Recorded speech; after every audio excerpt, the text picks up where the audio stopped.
আপনি সিম কোম্পানির লোক না? হ্যাঁ ভাই, আগেই তো বললাম। আপনার জন্য তো তাইলে ফ্রি, কিন্তু এটা পাবেন দিনের বেলা, কিন্তু এটা খাইতে হবে রাত 2টা থেকে 4টার ভিতরে। মানে? আপনি সিম কোম্পানির লোক না? হ্যাঁ ভাই, আমি তো সিম কোম্পানিরই লোক। তাইলে তো আপনার এই বিষয়টা বুঝার কথা। ভাই এত ঘুরায় বা চায় না বইলা সোজাসুজি বলেন তো ব্যাপারটা কি? আপনারা যখন আপনাদের সিম থেকে আমাদের কোনো অফার দেন, সাথে একটা শর্ত দেন না? দেয় তো আমার এখানেও তো একই সিস্টেম। আপনারা যখন 20 মিনিট ফ্রি দেন, ওটা কথা বলার সময়টা কখন দেন? রাত 12টা থেকে ভোর 6টা পর্যন্ত। ভাই ওইটার সাথে এইটা মিলাচ্ছেন কেন? এখন তো আমার পক্ষে সম্ভব না রাত 2টা পর্যন্ত এখানে বসে থাকা। আমারও তো একই কথা।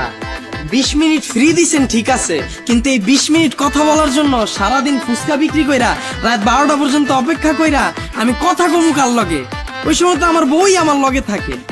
20 মিনিট ফ্রি দিছেন, লগে লগে দেন। এইটা দিয়া আবার রাত্রে কথা কওয়া লাগবো কে? তা আমারও একই সিস্টেম। আপনি পাইবেন দিনের বেলা, কিন্তু এটা খাইতে হইলে রাত 2টা থেকে 4টা পর্যন্ত, এর ভিতরে খাইতে হইবে। তা ঠিক আছে, কিন্তু আমার তো 2টা পর্যন্ত থাকা সম্ভব না। তাইলে তো আপা এই অফারটা আপনার জন্য দেন।